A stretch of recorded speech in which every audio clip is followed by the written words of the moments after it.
ladies and gentlemen, to celebrate the 250th anniversary of its adoption and read by members of your community, the Declaration of Independence.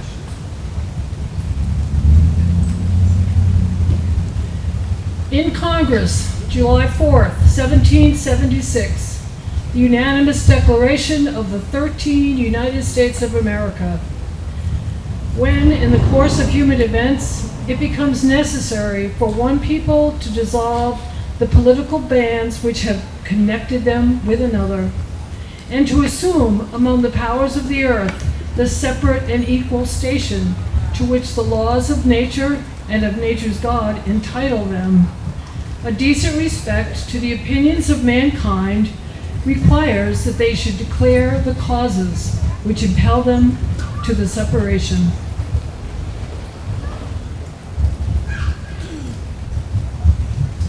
We hold these truths to be self-evident, that all men are created equal, that they are endowed by their Creator with certain unalienable rights, that among these are life, liberty, and the pursuit of happiness.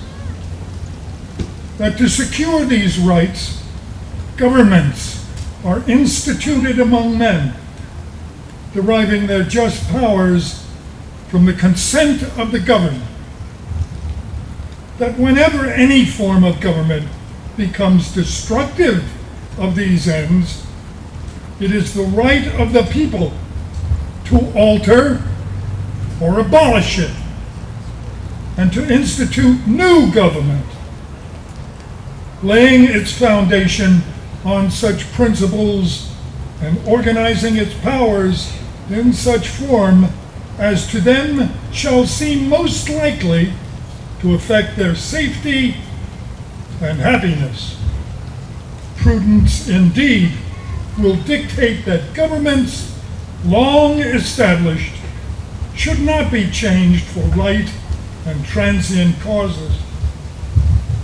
And accordingly, all experience has shown that mankind are more disposed to suffer, while evils are sufferable, than to right themselves by abolishing the forms that they are accustomed to.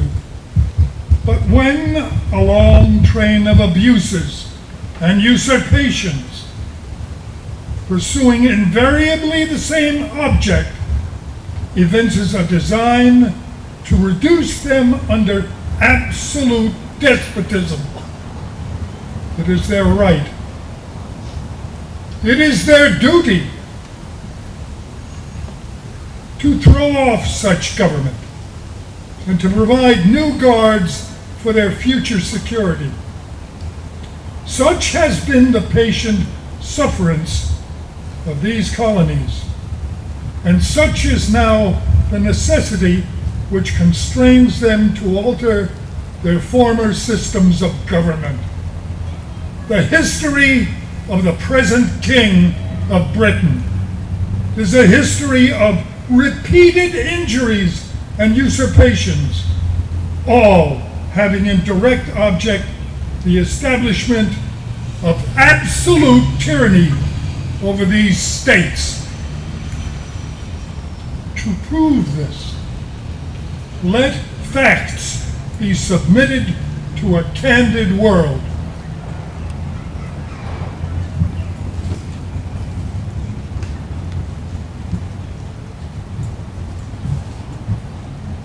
He has refused his assent to laws, the most wholesome and necessary for the public good. He has forbidden his governors to pass laws of immediate and pressing importance, unless suspended in their operation until his assent should be obtained. And when so suspended, he has utterly neglected to attend to them. He has refused to pass other laws for the accommodation of large districts of people, unless those people would relinquish the right of representation in the legislature, a right inestimable to them and formidable to tyrants only. He has called together legislative bodies at places unusual uncomfortable, and distant from the depository of their public records, for the sole purpose of fatiguing them into compliance with his measures.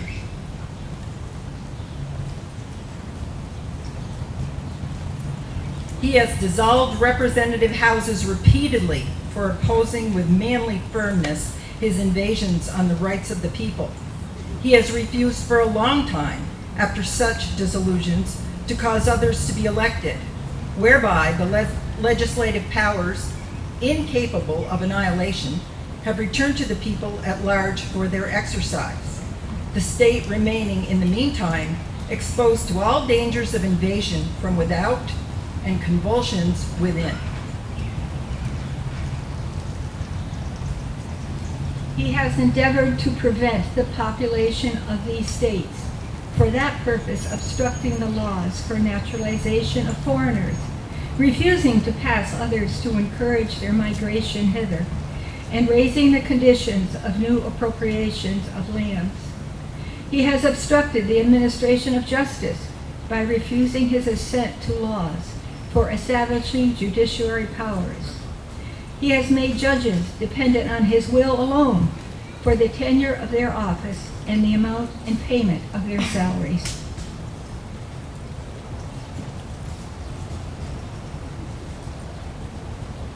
He has erected a multitude of new offices and sent hither swarms of officers to harass our people and eat out their substance.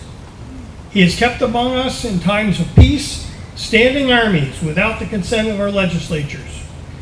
He has affected to render the military independent of and superior to the civil power.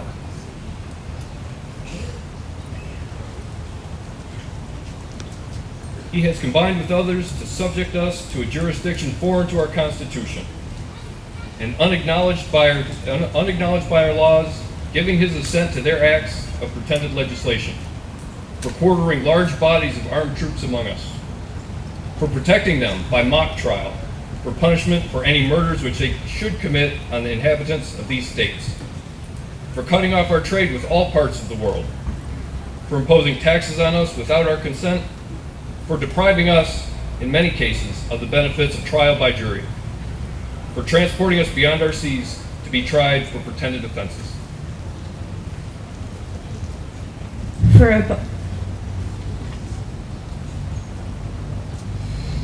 For abolishing the free system of English laws in a neighboring province, establishing therein an arbitrary government, and enlarging its boundaries so as to render it at once an example and fit instrument for introducing the same absolute rule into these colonies, for taking away our charters, abolishing our most valuable laws, and altering fundamentally the forms of our governments.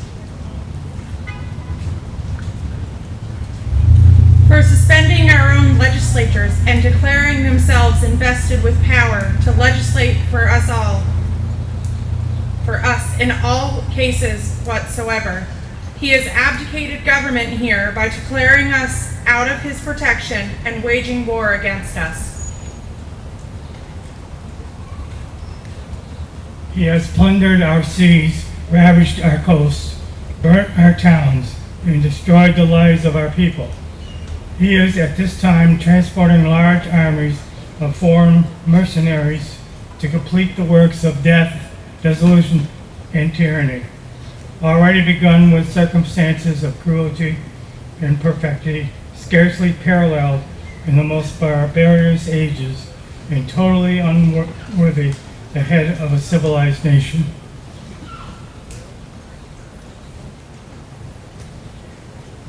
He has constrained our fellow citizens taken captive on the high seas to bear arms against their country, to become the executioners of their friends and brethren, or to fall themselves by their hands.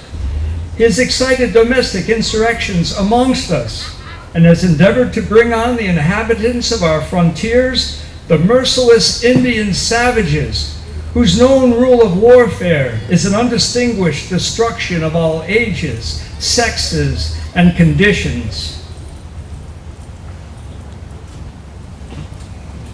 In every stage of these oppressions, we have petitioned for redress in the most humble terms. Our repeated petitions have been answered only by repeated injury. A prince whose character is thus marked by every act which may define a tyrant is unfit to be the ruler of free people. Nor have we been wanting in attentions to our British brethren. We have warned them from time to time of attempts by their legislature to extend an unwarrantable jurisdiction over us.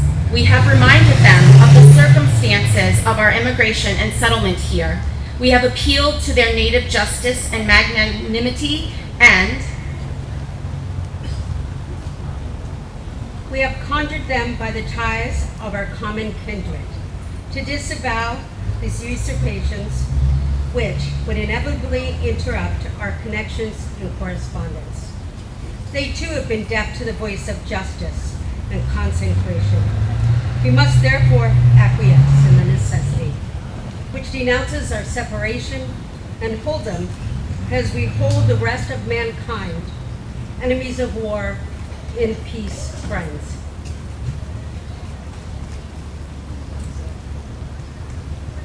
We therefore, the representatives of the United States of America in Congress, assembled and appealing to the Supreme Judge of the world for the rectitude of our intentions, do, in the name and by the authority of the good people of these colonies, solemnly publish and declare that these united colonies are and of a right ought to be free and independent states, that they are absolved from all allegiance to the British Crown, and that all political connection between them and the state of Great Britain is and ought to be totally dissolved, and that as free and independent states, they have full power to levy war, conclude peace, contract alliances, establish commerce, and do all other acts and things which independent states may have a right to. And for the support of this declaration, with the firm reliance on the protection of the divine providence, we mutually pledge each other our lives, our fortunes, and our sacred honor.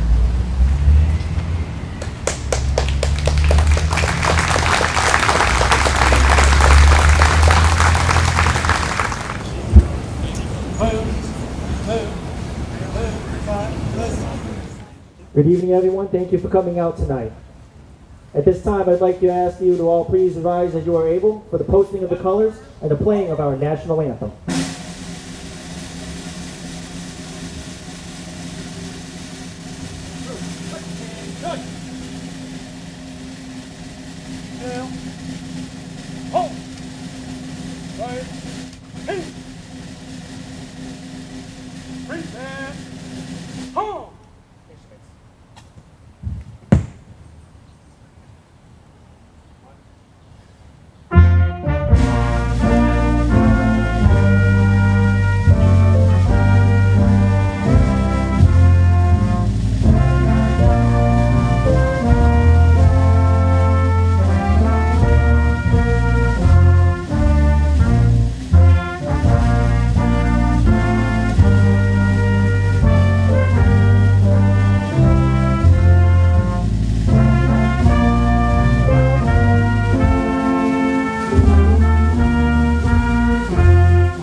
flag.